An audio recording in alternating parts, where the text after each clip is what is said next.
Yebo ena ne bredu sui ene eye memene da Sadie mebo some no aya kono no ebi mukra enkai se na ne memene de twato wo mebo some afimpi no ene aduono ensia mu sabre ya atoni bitmice ene wa de din emu aye de e de ama ensem aye ensem twerefo wonom saso so wo mukutire ne nyina gu fidie so mo sem fo pani to ne bo ese mu yi de diti yesi adwa ya de baba som sepram to brekase e wo sompa so national song sensem no free sompa 106.5 FM across no enka hanko a opiem wasantemantam a ye ba tan no eye sompa 93.1 Kumasi afa iko FM 100.9 wo musubutu Kumasi wo fa bie adamfopa radio butu Paris France abochime mo fa nsemi bi takwa sompa 101.1 takwa de sompa 103.3 tachima sompa eye 106.1 so nyane sompa 98.9 enkranza sompa eye 90.7 ana fe do ma sompa eye 101.3 mankese mi kwado eye Kingdom 106.1 afa Kanish urban radio so FB ewo Kanish dwakesie ni mu a wote yenka echichi ni benche ye doma FM 100.7 doma hinkuro wa mo so fabi udi koda no wote yenka ewo so sada na Facebook no so eye sompa 106.5 FM Accra na yesra oni die mu ada said Denise ene safo atam yen afri fi ha besintentan fidie ni so no wa share ho no mo like page no ene die mu no wa share ma afoforo nya bia hwe wa adwenkyira no na de ato obribe mu ebeba kire de asom YouTube ni Sompa FM live www.sompaonline.com website yesemo for penny no ratabo atia dama wakutire nsem nyina potokasa mu brofo afoforo bi kan hode akogwa betumi akọ kenkan bie na hya no so time herbal mixture wanom na eso yasene ene ni HH capsules ne mixture no enti no se ye 3D yade malaria no wanya mpacho ngo pet time ni bi abobona ama adwane namro mu mrika afa infection ahodo ni nyina nso time HH mixture ne capsules no ebeboa ukasa natural mineral water enso ni mu ade onum nya yade bia mfemfrechi enti ni dwumadie bia Tony Bitmice ni wedding yi sei no enu ana sompafo de serve wase honom eba bibia akoyie Hajia special local food sadama ene yenu aduane spices ubewie na abofron wa fei na akọ mesra wo paduane papa di te se de wadidi fia eye Hajia aduane ene ye kanfo dia mo enumeka adama ene wo ma aso yasene ensem wo na awie yadidi wontu ano de obeti bi ene sei upiemu ewo makwara edwakese ni mu a wo mo kirem se eja ato afa baabi ema wo mo edi mu nsem kakra som yen awie yi ye beda ne akyeredi asom ho arehosem bi nso free asen dansame ba na no ewo asen not cross ni bedwane mfimfini mantamo wanu mu kirem se ensuo afa owura bi a wokọ na afuom na wate kuduom wo mu twa se de siye enti a ensuo no efa no so no na gya ne hutumu gise kasie yi so ye de mu nsam esom wo ensam foforo mu a ye de ebesom wo no empanimfo wo mu di wo mu dwuma e wo Soil Research Institute at the Mark Council for Scientific and Industrial Research wanu so ma yehwemu bi e wo Kumase ne montene ya wo mo se hyire ya wudie yi e kan ka apemfo no mudie no sadi ewom abusua esewaso ya ye sompa na empanimfo a wo mo bo amane upiemu e wo mpraye so a wo mo mra hye bedwani we di wase adawuru mo onanyafo Davis ansa opoku wo ka kira ban sei senkebe ya de ACC e wo South Africa memo no e ma ye fa toto yi politics ho kra na mom wo mo hwe bia ye kro a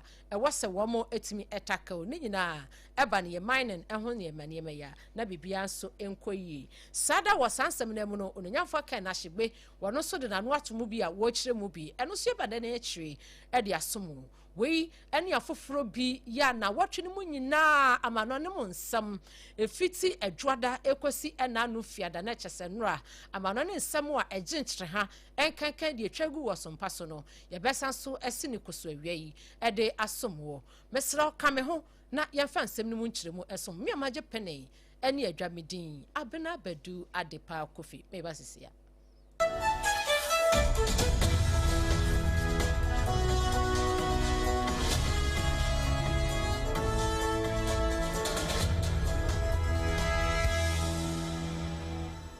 Ebusia yada se ye free samno ase edi ama no yefa arehosemi enhyasem na efa baabi no beka se ya arehosem na so no twedi ampon fafie nti ekoye enige sam kakra bi ebata ho na so yedan yi a adehia wonom ewo makwara womo ehu anema panti asempa kwara womo kire mu se anadwo de suom womo wo honom no womo ti buei jei wonom eni hu hantwo wonom kwahwa ya suto obi eno no eye wig ma wig ya ye de butubutu yetie yi eno bi na wonom eye womu se eja na damu ya ese Sodom ni Gomora se bru enkane ne ya nkora no beti bru jew amani o na kire se ya boja funuma no wonom kire mu sese de wonom hu ja no womu hu dwiri wonom afei ebi si ebio ebesi bio yese to so ebehye mokola ene ye keka ho na ne omu fra odum jadwumako ema womo eye ntam ekopie wa afa ho na opani a wono okohu bie ewa abra se de na eja no aya wonom egusu a womu dumu no wone sompa yensam twerefo na opon checheku atwetwe nkomo kakra se de ekoye ebini. So this is the location of fire. So the fire could have spread and then would have burnt this whole building. And so this area is where the fire is, where the people are standing. We've been able to salvage and there's no fire to the whole entire building. Entino said ye opani ane na nisemu bie wo kyerɛkyerɛ mu no anhyada ankyerɛkyerɛ san sebra wɔnom frodum judgment me kyerɛ National Fire Service Ghana National Fire Service for wɔnom ba ye no wɔmutimi ekwankyerɛ fire ne ntam na kyerɛ wɔmutimi dum ne ntam entino ankɔ so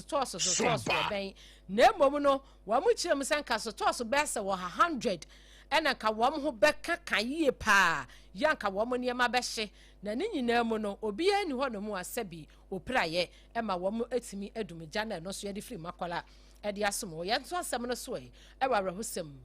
owura ba ko a wanya mfinhyia no aduanan enkono 49-year-old man ne din ene Isaac Bokman wɔnom kyerɛ mu sɛ oyekuani na wɔm akwafuom ensuo tutoyi ya ensuo no eyi nani kakra bia na ensuo ahodo no na ahyase sɛ eyiri no wɔnom kyerɛ mu sɛ ɔka ho a enipa maako num ana na ɛwɔ kanu num mekyerɛ so hyama no na wɔnom frɛfuo mu a wɔnom ba ase dansame asam na meken ewo ase north cross ni bedwane mo mfimfini mantam na obi nim said ye kodoa no wo mo ti so wo mo basisiri bom taburu bom wo mo kafa ha no maka akɔha no maka atoha wo mo hu ya ne se ade ne pese edenchi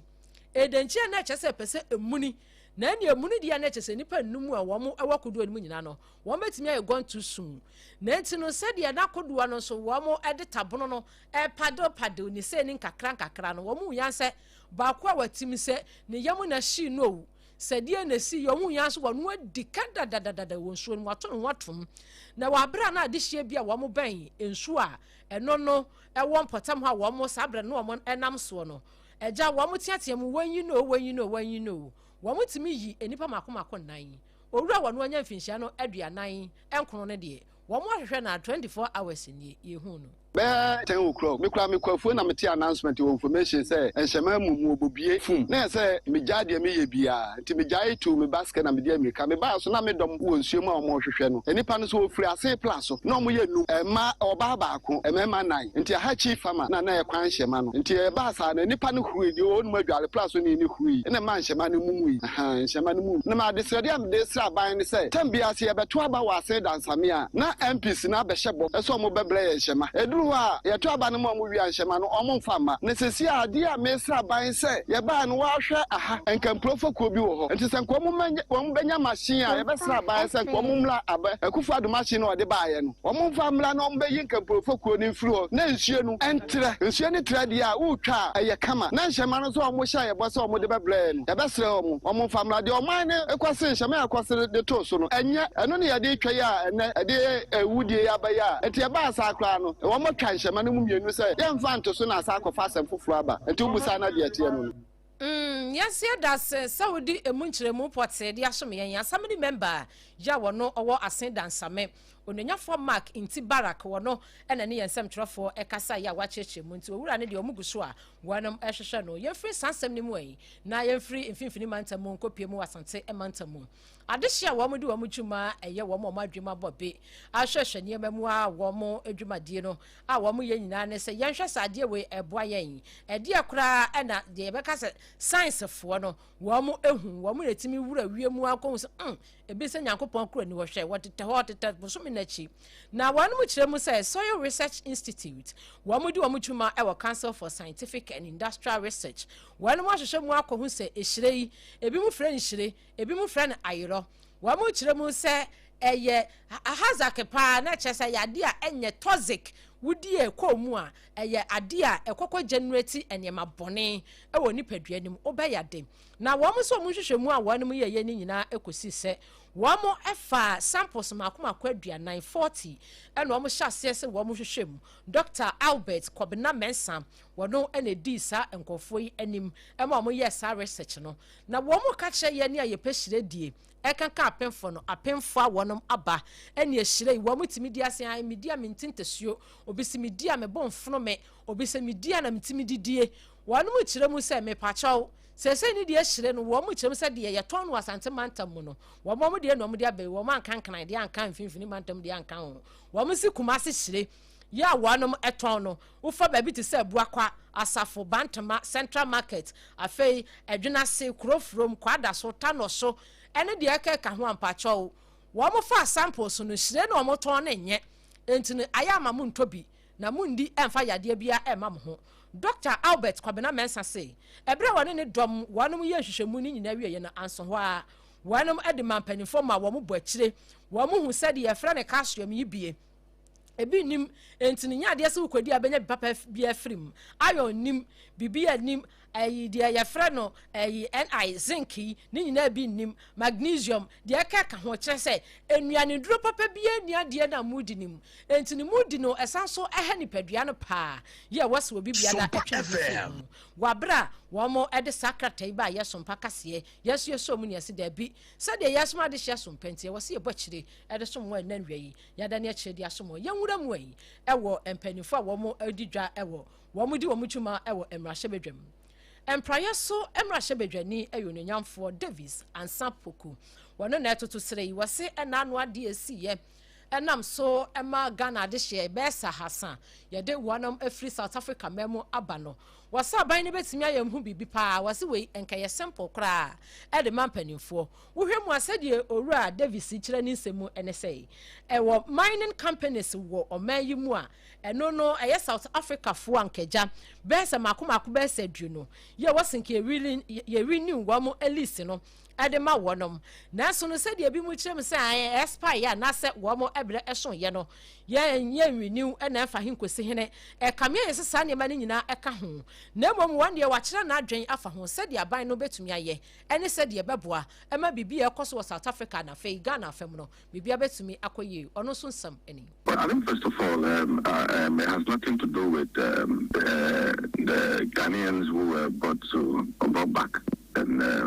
it basically has to do with supporting the local economy. And for me, I mean, getting to a point where we have all realized that we have what it takes to be involved in the industry. I mean, some 30 years ago, we didn't have the requisite skills, we didn't have the know-how and everything. But now we have a whole university established by the state to train people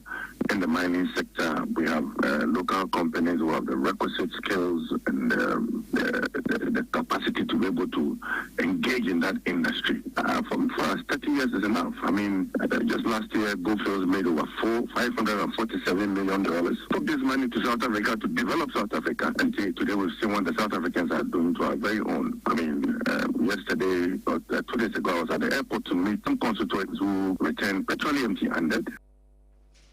Onenya for Davis ansa opoku amanesam no anso ha wokoto sere aban no e wonye mapapa aban no betimi de agwakwam a ebeboa Ghana de hyenyina. I mean, they had to sell their goods at low prices for fear of being chased by the South Africans. And for me, I mean, it goes to affirm the point that we can develop our country. I mean, let's grow the South African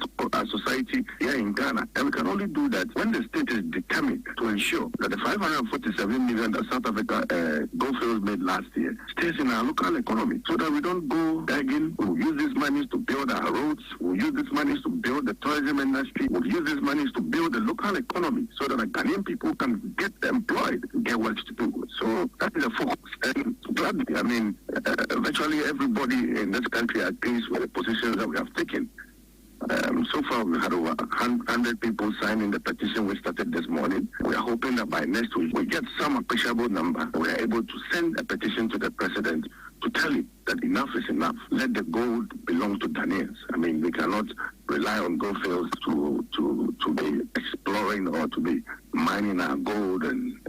sending these golds to wherever they want to take it to.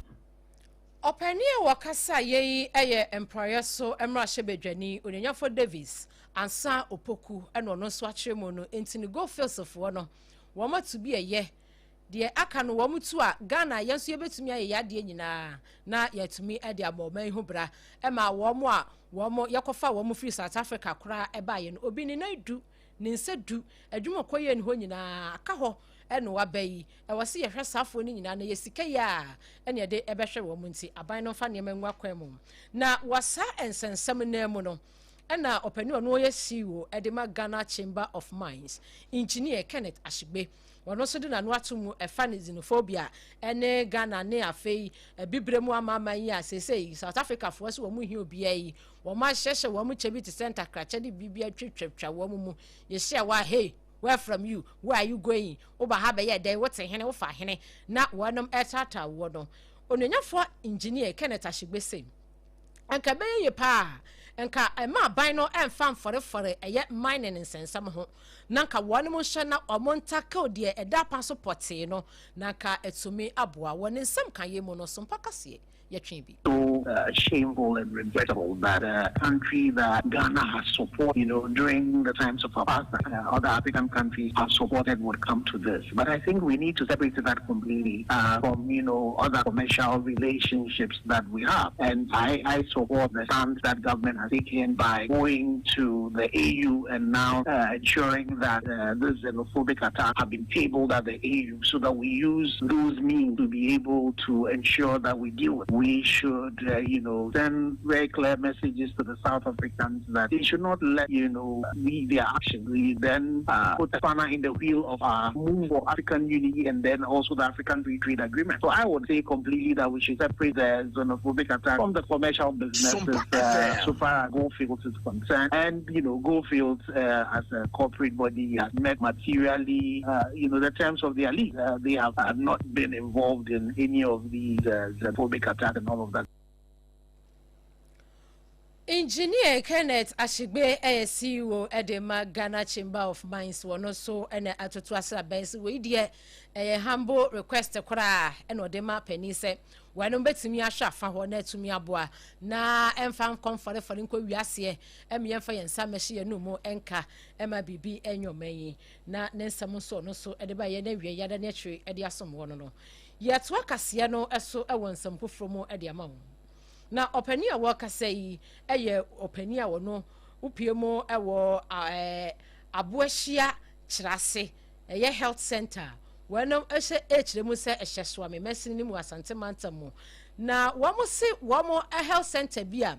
eka ho akere yie pa sese ni die mpanimfo ayadom ede ne mapa agu akwamu ama besa bosumi bese insianta muni wono maye ne nkakra ama bibia akoyie ene wo mu kiremu kra se de opiemu e wo mpotam wo mu a wo me health center ka ho wo mu suku ka ho ene niema bia no ne betimi akase eye mpuntunwuma no wanum de ni nyina agwakwamu bibia ekoyie yensem training ba wa bedu ebopina fa ho ene ononyamfo Frank Owusu ya wo no ojina abana nemo ewo mpotam ho atwetwe enkomoyi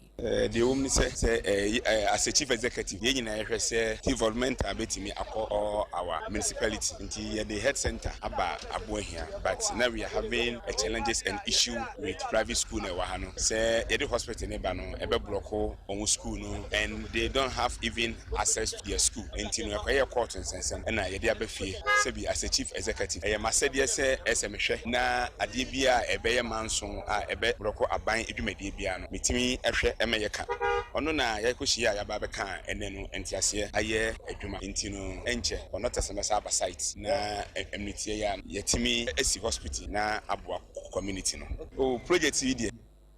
na aboa adehia wonom ewo aboahia kirase ntino aboahia kirase health center ya wanum kyerem se eho ba manson ye ba asam ema aboso me be se ensia nie eka ho no bibia akwakotwene de etwene ma abrewa ayipo makwa mu asese ne de opani kyeremu se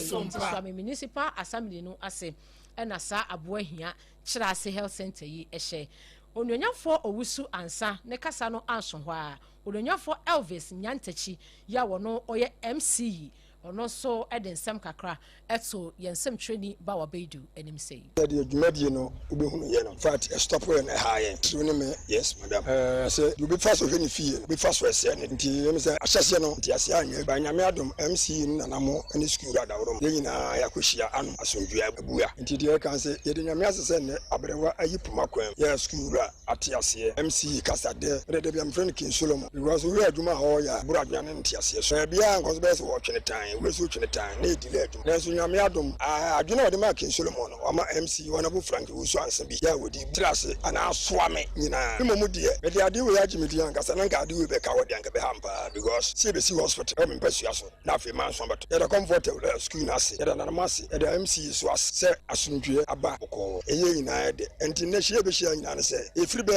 America kra wo ya nim ye de ka sana otwekura yin contract be sa ba site ya baba be na ye nyina ye ho atoy se de ne ka 6 months MC yaka se ya jatum be 2 months ba se be started ya ene 24 economy ne bi na wode be ye aduma no po be ye aduma nyumere nti de kan se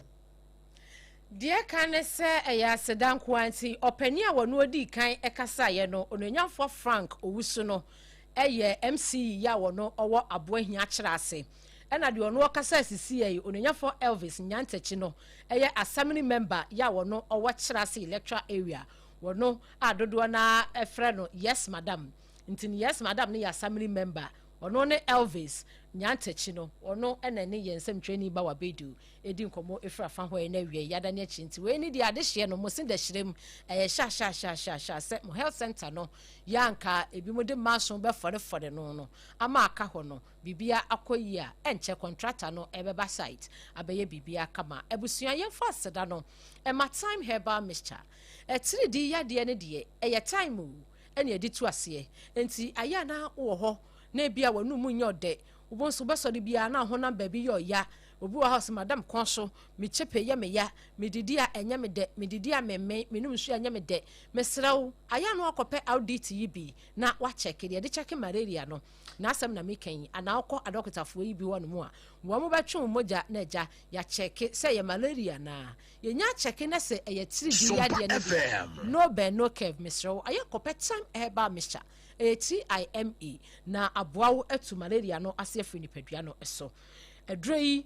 wonu mu kyeremu se akwada wonya mfinhia dumienu num bi obapefo ba ma akwada no fo yesere wonka ho yesanso what time HH mixture ne capsules a eno no etu enam yade ni nyina infection no eno so tu ase na se boost immune system no amanya ahoden eno so time HH mixture eno ne capsules yi ebie aya na wapebi over the counter and as pharmaceutical shops no na wo se time mepe de etu infection no ni amount HH mixture ne capsules ni bi wo ka se malaria de no a yama time herbal mixture na wo di akwa akoko ate mesra wo nchechemu bi echen mi di 0244 417669 0244 417669 na time mpanifo adwoso wa fa ho ya benum nsuo na nsuo na ayedom no yesrew ayano anum nsuo a unya typhoid enfri mu esansa typhoid asese no atiate se wo mai mu bebre no a doctor fo no bedi kan busa sama mi nsuo be na anom entini se open su papa anom a unya yade yi bi mfrechira eye kasa natural mineral water ensuo ni yatwe yebo ene yede dripen no awasase na ni yase akopapa abotan mu ene yatwe nsuo no afiri mu yade nnuro kama afra ya treat ni yie ya wonom abon say yes wonum so papa eye kasa natural mineral water ensuo ni mu ede abedin to yie ene ye ne aye wade ene sompa betmice ye wade ni wade na se no mesre eye kasa ye de mu ana enye kasa nye kachom sa ba ke se kasa ne de serve o betmice wade na se enti no kasa natural mineral water enu bi ene wasa wo penum mu amutunto nsuo ne bottle once ho no mu a wo bekwa kopa bie atu aton ne bon so de eye fofo lefo na wo de bi SUT ya wo dispenser wo ho no mu a offices ahodo nso de wo fie kura betimi de bi asi na ya be fele ama de bia be frɛ yen bia eye kasa ye wo enkran ha Taifa Bok Hospital no echi 0206 469 430 and 0303 965780 na kasa natural mineral water is so refreshing na ya joso Hajia special local foods ubedi aduane emu ede ubedi aduane ehu se wadidi fie wase fie ni fie udidi ti sa ma jade o ma me mu nka se mesrew eye Hajia special local foods upe tuwe safi papa ni bia de eye tuwe safi a wuti aye buyam ni bia tuwe safi no eye twan kama wote so na amene nso a eni nkruma no kama ye na ye made yi guso na kotodwe yi guso bibia akosia ba koda so eye Hajia special local foods awachi na ope bia de plain rice na wope anase ebia bankuni tilapia bankuni okro soup ana okro efroye ana fufuo ene nkatenkwan fufuo ene light soup kane ankwan mesra o Hajia nuane ne de yetene so ayesode de bia yetwa wanu mu puse sanse ne nuane no ekasea ankasa we bi ho no akota ayese we hyenhyen kwa mesra wo udu Hajia hwa wo say yes se ebia buffet na wo ye wo tu bedin dwumadie bia betima se wedding na se Hajia aduane ye de take away ni ma wa be se Hajia lebo na bo ho kakraka eye Hajia special local foods ntino na won so waje wodie ye ton aduane ni bi so ewo ye kɔ ne ho ya so ye ho no mu a ye hye adwuma se anopa no nwotwe ekwa ton akosi anadwo no nwotwe mpem every day na chese Monday to Sunday every day Hajia se wo be hu na kira kwan ewo enkran ha se hatwo ye wo atomic quantum pon no eso transitional funeral home hon transitions funeral home ye ne wo mo ene ben wo betimi afre emma no ewo 0246 359 921 and 0535 484 392 Hajia manono ebia ye fa aduane ni bi mre o ba bia ye di bi ebebrew ma onso wadi afili gbenze enwumekwe adawroma ye srew ye gina we su ne atwa ye hutew ye besisi a ye ba efiti ena no dwada ekosi fiada amano ne nsem a ye de somwo no ye de ni nyina ebegu akwan mu amawo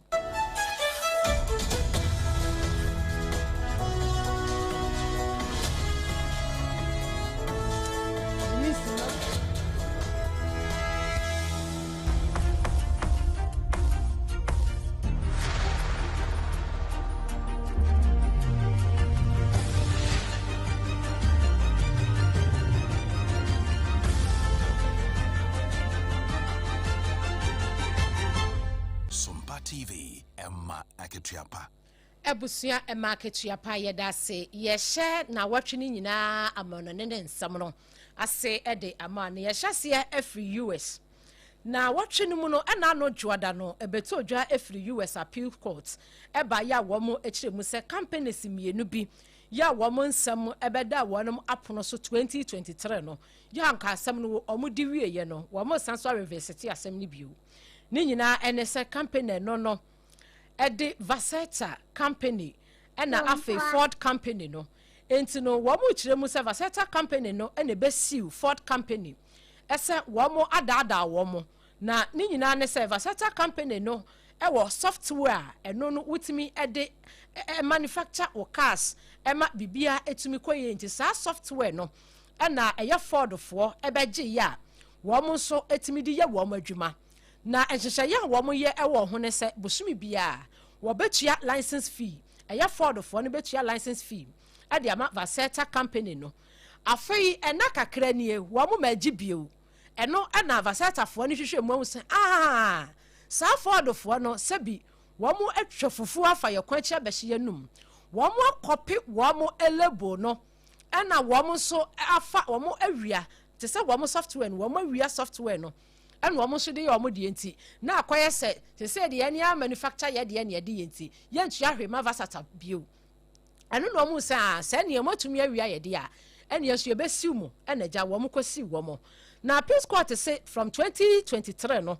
e wa bra wo no edi asem ni wie ye ne sika wo mo eje ye eye $104.6 million US dollars na sa 104.6 million US dollars no emu $82.2 million US dollars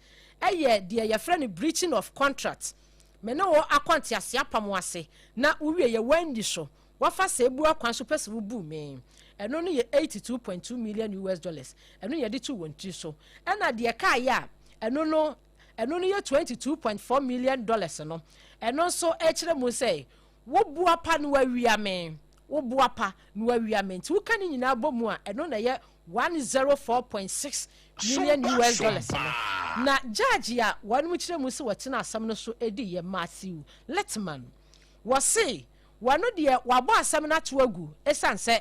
wo hu se de Vaseta fo ede ba ye no it doesn't carry water ensem bia nhye da ni wa na dance papa bia nyina so wo na wo ka se Ford fo wo no mo na ye adwuma ene wo ma wi software edi na di dance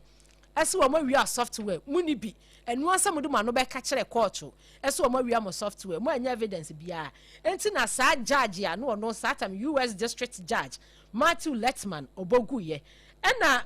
US appeals court se wo ma hwehwe mu hu se ni kwan esenka Matthew Letman ebogu enti wo mo sanso university bio na wonum adi asam no afiri we na no dwada no ebeto dwa enayi ya sanso esinikoso edi asomo na yewuramu ewo Russia so a edwada na ebeto dwa se ekobi a yefre wo mo anti-Putin movement wo mo de wo mo kire mu so wo mo president a wo no Russia ho no Vladimir Putin wo mo kire ni kokokoko wo mo ne nko ha nuru ha when on ja wo mo so wo mo ni Putin nante wo mo betiniti bo ho asen na nwem frede anti-Putin movement for kire mu say wo mo hwehwe mu ehu se de omo pani a wo no aye omo president no eye no sabi entwa no ma eni station kura enti ye wo se wanu mu tu na aban no gu enti ni ku a wo mo ate no ye frɛ wo mo Black Spark fo no eye Russia fo na ankasa na wo mo kire mu se opani a wanu odi kuo yanim wa ye adwuma e wo bank panya no e wo Russia ho a emire bi atwa mu kura no wo mo ekoto hye eye Ukraine fo so no wo ka ho bie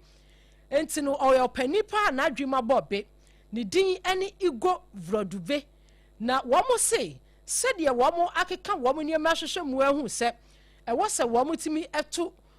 Vladimir Putin na ban eguo no esan se wo omoa oman no e mo oman ne nkwa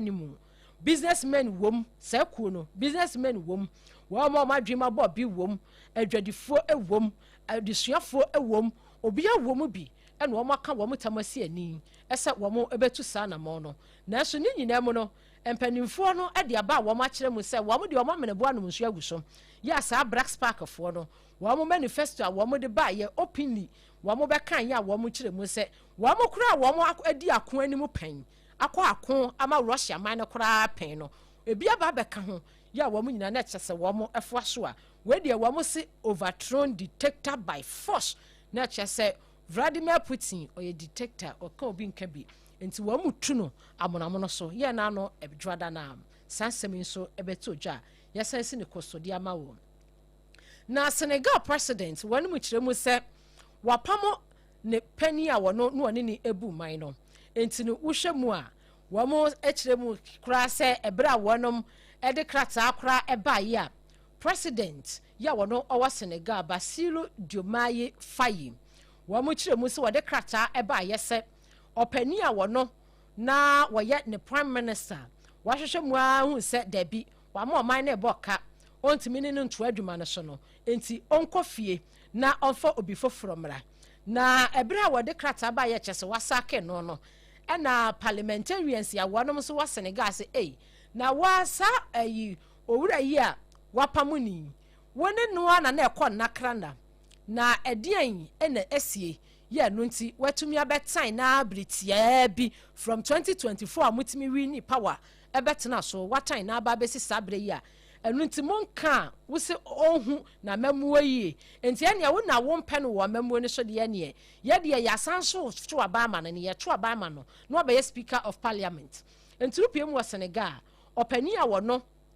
ye tu no efri ade so ese ja se de mamuo no ekono ontumi emu ni yi enti wonko emfree wamo a prime ministerial works no eso no yasanso di ama no eye parliamentarians no eso wamra meye speaker ewo eye Senegal manim ne se de ama tension aba fa ho no se no president Bassirou Diomaye Faye wamu chemsa ne yam hyehye ne papa esan said ya wopam no afiri wa mamuom wono na aba be hye so obeye speaker de a ene ahwe ya bill bi ode beba fi obi on bebo bongarat ade ato ba bi a yensom ye no so ena no benada ne munsam ye de sum wafidie so ya da ne akire de asom wo na USF won so na ebo amane ebenada na munsam ene egina yin wamo se wamani abresa krodom wamo ntena ho mo obi mefiri wamo awora sedi ye nyina anim sedi Donald Trump wote no ya mekora mepe kwan akwatena ne nchen na eja ene na afa adwen kakra nkra ne ahwede ebe ya o my Ghana yin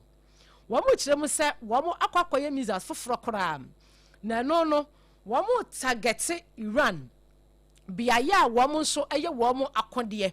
eho no wamo take na ne wamo bombi dima yawo ebe sai ba bia afa biaya Iran fo eye wamo boat no eho no mo take nti we no wamo target biaya mienu wamo target biaya wamo eye wamo atuduro no na afa wamo boat no na US mpanimfo se bra wonom launch sa new strike yi wamo ahwemu ahu se Southern Iran enaja ewose nyankopon ya adum omu di kan takre no omu takre wi a wamo ahu ba bia wamo esan so ede afa na ne nyina mu no Iran's Islamic Revolutionary Guard Corps wamo enena no benada no wamo di krata yi ba ye ese sa oyi sa eluprenkidinkidi ye freni drone yi bi eno na is US fuwe etimi edenenam eno omu di petrol enti ene se wamo ye ready se wonom esai dia ene omu du wa na kodem ya jai dia to honom na wonom esene ya wamo so edimu nsam ebe na no ebenada no ya yasanda ne akire dia som wenti sese ne de obi ne yem ewim wo wukwada ne nsam no ya da so agiremu ewo eye amano ne nsam a na watwe ne nyina etwagu ye sompa so ne ena wutie yi Israel fo sai hene ne ha wo mo so nai na de wo mo so aya no foforo akora ne sai Gaza wo mo esitia wonom ekwata akeye no wo mo kiremu se wo mo yade esan se wo mo se Hamas fo ayi new military wing ya ne din ene Mohammed Ode na sa Mohammed Ode no wo mo kiremu se hwe wo mo bo ne din foforo no wo mo yam hyehye wo papa se owure yeso ye powerful yeso wani munyanso yeso betimi ayeseyo yeso betimi ayeseyo enti sa wo mo de faha no ode afaha wo mo de faha no ode afaha ene wo mo kiremu so wo mo di ne tetenteta Israel fo no wo mo di owura Mohammed Ode ya ye new military pania Hamas fo ayi ne foforo kora no wo mo di ne tetenteta ne so wo mo kwache ne edan bi o hyem na ne bia ya be edan no bia ya na wonya nti ya fanse se do me ha na edan ni si a wo mo bombi wonyina e ma sabio otina nanom nse do na wo mo kiremu se enipa mako be se miensa enso eto a nanom nse do bia na akoya rehosam adehye be se edu emienu dozens ene no so wo mo kiremu se wo mo pira ya na emu odene ya ya roketafo gusu a ye hwe wo mo so ho beto wo mo na ne adan ya timi sa ye de ya mo se wo show Facebook no so a adan we nyina condemn to grabu wonom asebe bia ne akwai te said ye obi di na esan abesan mo na enipa no ebetena potem mo anyina ma omo yi ni man so anke beka si wo ma ye boni o wo ma anyina manti ya Mohammed Ode ebe hye ho no ya be bombie ama adehye be se nipa miensa etina nanom nsia do a adan so a asesei wo afa ho no ene bubrija ye nipa be se edu emienu so wonom kiremu se wo mo gya ya hwe wo afa ho no yet one samono eso ewo ensam fofrom Israel for esan so strike ya na omu kiremu se Lebanon wanum city ba ko a eno no ewa Taiwi na ne nyina ene se wo hwemu a Lebanon wo mo ebia ye ho ano no yes omu kiremu se eye ancient na eho no na eboa wo mo pa esan se wo hwe se de wo mo natural resources no edi akotene ewa afa ho no mo no a na ebetumi ayeye pa se wo mo tumi ekwa strike ye Israel for kwa strike ye eno mo kwa strike ampara na ne nyina mu no wo mo ebo amane se na wotwe be se enum a etwemu ena wonom eye no kakran ena no ukwade etwemu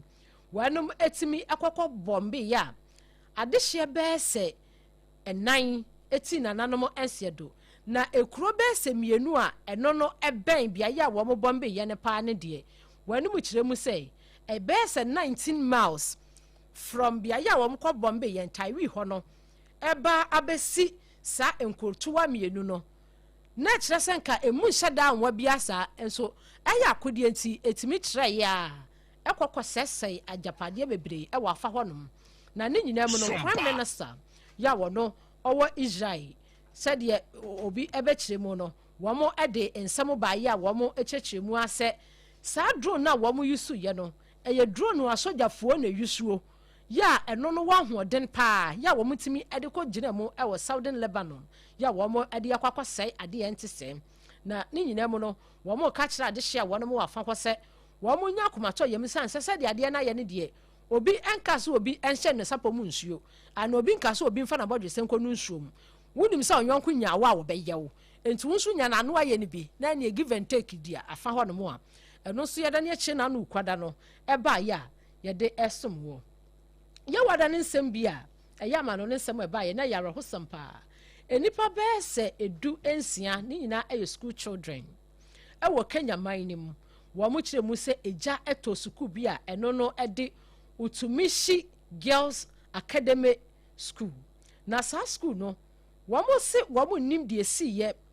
ɛma egya ɛhyɛ aseɛ ɛwɔ girls dormitory na girls dormitory no nso anhyɛ aseɛ mfiri baabi asɛ ɛsoro last floor ɛhɔ ne egya no ɛhyɛ aseɛ na nea edi mu a ɛma ɛhyehyehyehyɛ adehyeɛ ɛma sɛbi nkwada adesuafo makomako dunsia eti na nanom ɛsɛ do yɛ kɔyɛ awerɛhosɛm paa na saa sukuu yɛ no no ɛde Utumishi Girls Academy no wɔnum kyerɛ mu sɛ ɛwɔ Gilgil yɛ Gilgil no ɛwɔ Kenya Kropon Nairobi mu na sɛdeɛ wɔnum kyerɛ yɛ sɛ adesuafoɔ no bɛɛ sɛ aduoson baako 71 koraa ɛna wɔn mu pray yɛ a na emu ɛdene after 16 no efiri mu no 71 ɛna wɔn mu so pray yɛ a na emu ɛdene a wɔn do wɔn nyinaa ɛkɔbu mu ɛwɔ ayasabea yɛ a ne yɛhwɛ wɔn ɛyadeɛ education minister Julius Ogamba yɛ a wɔn ɔwɔ Kenya man nim wɔn nso ɛde nsɛm baayɛ a wɔbɛkyerɛ mu sɛ deɛ si ne deɛ wɔn nyinaa awura ho na wɔn ɛnu wɔn ho koraa ɛsɛ ahorɛhosɛm saa esi yɛ wɔn ka kyerɛ awofoɔ ne ahwɛfoɔ a wɔn ahwe wɔn adehyeɛ ne wɔn mma a wɔn da ayasabea nyinaa sɛ wɔadie wɔn nkusa brɛdwo na interior minister wɔn nso ɛwɔ hɔnom ɛyɛ Kuchomba Nukomin wɔn nso ɛde krataa baayɛ a no wɔn nso kyerɛkyerɛ mu ɛsɛ bra wɔn ɛte yɛ sɛ egya atɔ saa sukuu ne mu no ntɛmpa a wɔn kopie hɔ nanso wɔn kɔyɛ no na kyɛ sɛ deɛ ayɛ ne deɛ na ɛnya ayɛ ka ne nyinaa mu no wɔn atumi dum gya no ɛwɔ abra na nkwada 16 wɔn ɛte na nanom ɛnseɛ do ɛma 71 nso wɔn epirapira na emu ɔdene a wɔn de wɔn kopie mu ɛwɔ ayasabea ma dɔkitafoɔ gyina wɔn so ɛna ano yawada no ɛna sansɛmi efiri Kenya wɔn kuropɔn Nairobi mu ɛba na yɛnwura mu ɛwɔ Switzerland man mu abranteɛ bi a wɔn kyerɛ mu sɛ wɔayɛ ne ho te sɛ bɔdamani ate o yɛso wɔ ne nam Switzerland wɔn train station ɛna wɔbɛhu no wɔnam underground hɔ asɛ underway hɔ no ne yɛso wɔnam hɔ ne okuta bafo okuta sekan fɛtwɛtwɛwam okuta bibia bi a yɛdidi ewu eyeye na amaneɛ ne se ɛbra na mmɔfra apon sukuu bɛsɛ nɔmiɛnsa ɛmpɛ mu ɛna wɔn du Switzerland wɔn station yɛdo ne yɛ train station ɛna wɔn nya nanteɛ sɛ sɛdeɛ owura ne display wɔ hɔ ne deɛ eni kwan sɛ wɔn ɛpaase by ana wɔn twam nti akyerɛkyerɛfoɔ bi a ne wɔn di mmɔfra n'akyi na gya yɛ sɛ wɔn gyinagyina mu ankakrankra ɛkɔpem bra wɔn sɛ emu atɛ din nanso ne nyinaa mu no abranteɛ yi etumi di sekan ɛwɔ nipa maako mmiɛnsa train ya sɛ nipa mmiɛnsa ne nyinaa ɛyɛ Switzerland adehyeɛ emu baako wɔnya mfinhyia no 28 baako anya mfinhyia no 49 baako anya mfinhyia no 52 wada ntinkanya nkwada nkwampo no otagate wɔnom otagate mpanimfoɔ nyinaa ɛma enipa mmiɛnsa yi wɔn epra ya anya ano adene ɛma wɔn do wɔn kopie mu ɛwɔ ayasabea ɛwɔ Switzerland man mu na abranteɛ wɔn kyerɛ no ne mfinhyia 30 baako pɛ saa small boy ɛna ɔno ayɛ ne ho te sɛ deɛ sɛ ɛdam no one bow sɛ opɛ bibi na adi awuo sɛ deɛ yɛ o ɛna ɔne na ne nam Switzerland train station hɔ ɛna ɔdi ne mɛsɛm ne nyinaa mu no posifo abɔ amane afiri Switzerland bɛn mu sɛ yɛakyere no na akyere no wɔn akyere no ɔne aban bɛko ahyɛ esan sɛ wɔde suro ne hu ɛna hyɛ adesuafoɔ emu afei adehia no mo ba empotam abafu tire nyina no wo mo esuroi na eyewitness ya wo no oya taxi driver ya wo no so efa passenger fo be pie mo train station wo kra kire mu se abrante no na be se miensa ene a kyeni na no mu so wo bom pempen ne nam ho no saa ne danka bo mo se de yo ya wo mo ntimi nkyira se bi wo de se kan e wo nipa makoma akotre miensa ya nam so emi a kyire ni yewura mu ewo efiada no ensemu Benjamin Netanyahu eye Israel wanom prime minister ena no yawada no ode betudwa na efiada no so osanso si ne koso wase waboa no ho se benta wo ka kire eye Israel asojafo ase hwe momo aboa mo ho mo hye mo sapo mu nsuo ene se de Yesu kan ye de oni ngo ompebi de oni kan ya wompebi no wo ka kire military fu a wani wo mo ebu man ne se wo mo nkobom mpini mu e wa Gaza na Gaza ho no de o mo panie omo per 64% wo mo territory no de o mpese wo mo gie ene sa 64% wo mo nyinya wo mo nai Benjamin Netanyahu no wase ansapa no mo ebeda ko mani aguso ehunso wo no mo ada no no mo sizi be 70% ye no ni nyina no wo mo kire mu se wo mo kwagie de afri Gaza mpepere so na ni nyina no wo mo aprane ache na finhia be se mienu a wo no hyase ne na sojafo ebo wura mu ewa Gaza ene ne mpepere so no wo hu se enema ekoyie na wo mo de si wo de betwa wo no se eku efre no di ande akora so wo mo ntiase a wo de waye na adwen no be na adwen ya ena no efiada no de mu nsem bai na so no de ewa abra sompa yetimi bopina fa ho no Benjamin Netanyahu efiada no woto ne boase eka no wo mo krom kasem e kire yensei אנחנו כרגע לופתים את חמאס, כן? אנחנו עכשיו ב-60% משטח הרצועה, אתם יודעים את זה. היינו ב-50, עברנו ל-60, הדירקטיבה שלי היא לעבור תלכו לפי הסדר. קודם כל 70, בואו נתחיל בזה. לופתים אותם מכל עבר, אנחנו נטפל בשאריות. אנו הקני נא נקרוא מקסה נונתווי, אודה, יאנו אודה מיליטרי מיה, ונו המובו, אyo minor ya no we janti odunya for Benjamin Netanyahu no eno wa cheche mu nti se de ade ne kwane de mu obi nkasa etro betwa ne sanse wo no se obeda pa am na ne akuma so da ya so ne ancestors ho da ye no no age be 70% ya no ni nyina no wo mo resources ka ho bi a wo kwa akwaje nti no wa yire ni botu mu pampe ye fiada no mekere enra eno so ye de so mu wo so mpa so ye wie kase no am enra na so amanie efi netofo ho bai ya wo mo ekire mu se de Russia border no wo mo epese wo mo yenie wo mo se drone no efe pa na de denisi dia to Facebook isi gise obehwe ade we se telescope se ye camera se ye de ahi anu no mo de capture sa drone no FM wo mo kire mu se sa drone no enam na etimi ebepie mu e wo Russia dia oh and you finish hard ebe finish baby ama ahwe ya de yempese ye bete ene etie na so ni nyina mu no Southern Star ya wonu mu kire mu se wo mo tactical training ni bia wo mo ede hye so ama wo mahu akire internetofo aba amane a wo mo kire mu se upiem wo UK France Italy afi Hungary where you are my hungry no wonu mu kire mu se be se abosome miensa ekọ nanimu nie ena wanum egusu a wo mo hwehwe mu ahu ya kra se enipa be se 9000 ena wo mo etreni wanum a eno no aye hide not trainee ya ye dia ma wo mo ya wo mo edi baba be si agan ewo afa ho na so ni nyina mu no empanimfo se wo mo de wo maboa wo mo ho a bibia ni a wo mo so betumi na sojafo a wo mo so wo afa ho no wo mo ye very focused na cheso wo mo target ade ba ko mo nwie ya mo ntwa kire ya no so emunsam ede eba ena no efiada enrada ya netofo ede ba ya ya da ne kire wi yi ede asomwo ebusuase de nyina en confirm time herbal mixture ene ni HH capsules ene ne mixture etiri di yade no wo pe adura ebetumi eto ase a eye time TIMA ene ye kanfo ede amawo entinu ko adwa so a mesrew aya no wapebi malaria nko ade a eye time HH mixture ne capsules so e wo hono mu etu nam yade ne nyina ase ede afri ni padua no so ya no wapebi na boawo hajio special local foods ni o bet my say wedding as mesrew ya ma take away na nya hajie aduane anye omo de bia be frem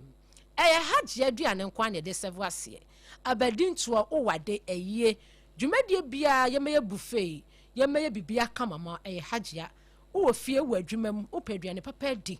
ama ahome aka ho ama wo so didi hajia hacho ya be transitions funeral home no mesra fra yen ne fa aduane ni bro 0246 359 921 and 0535 484 392 na hajia nyoso ensu dadao ya betima se wedding na se na de betima se huna mane wo msa no betima se wedding na se ya de 7 nyina ye kasa natural mineral water enti no se ya de nsuo ni maw na ohwem na CASA kasa nsuo papa na ye de ama no mpacho ayaka big thank you to betima se na yere esan se wo mo wade nei kasa natural mineral water na ye de serve ye pe wa pomudin papa enti ene ye de serve ase enti no nsuo we se no wo hia baabi a no atobi kasa natural mineral water ya wo enkran Bok hospital na chi watai fa misrew jemai na frem panimfo nya fa nsuo ni bi mrew 0206 469 430 and 0303 965 780 na kasa nyoso enwumeku adama enaja wanmo esoma me ema editor den semni nyina ese abena gye na kwa kenkan ema sompati fo papa ye cherishe mu ede somwo ensemni free sompa 106.5 FM across no e Watermelon Street domino anka hanko awu sompa 93.1 butu Kumase wo so fa bi ye ba atan no ayiko FM 100.9 Kumase adafo radio butu Paris France abuchimemu takwa sompa 101.1 takwa de sompa ye 103.3 tachima sompa ye 106.1 oba pa systematic press wo mu die mu no ye chiamu anu awia yi afeso nyane ye sompa 98.9 sompa nkranza aye 90.7 and afi doma enso aye sompa 101.3 manke siminine nkwado aye kingdom 106.1 afi opiemu e Kanesh urban radio eno no aye Kanesh dwakesie ne mo so fa bi doma 100.7 ebutu doma hinkru ya wutin semi ebi Facebook no Denise watwo wasere sade ye straight kro nyi mimfiri so da wana tam yen ewe sintintan fidie ne so eba wo hu yen eye sompa 106.5 FM Accra ya damu nyina mu ase YouTube no so sompa FM live www.sompaonline.com website ye samu for penini ora tabo atiadama kwitire nsame nyina fotoka mu brofo afoforo bi kan ho de akogwa nso betumi akɔkenkan bi hye no so se ene awia yi safei no waso wafidia ensɛm edidi wontua no na ebi ene sei wo mo kyerɛ mu se eja bi etosoto bi a wo mo ton wege nko agom ɛwɔ nkran ha mokola na so no Nyankopɔn fafie modum jadwuma du ho ntam ɛma mo edum no na nka nya saba dia enka so to so be se 100 wo ha ananka ɛho bɛka ye eyewitness report ye de ɛsom wo owura bia wanya finhia no aduanan enkron 949 wo mo kyerɛ mu so ye farmer Isaac Bockman wo mo kɔfom ɛwɔ asen dansame eba na sɛdeɛ nka kanu no edenchi no nipa num anu omwom ba ko huri etonsuo nim ɛna ɛne condemn to grab wo mo nyina tom yayi mu nan owura ne kwade yi hu no yeguso a ye hwehwɛ no ehire ya yedi ya asante mantamu opiemu ɛwɔ hɔ no mo a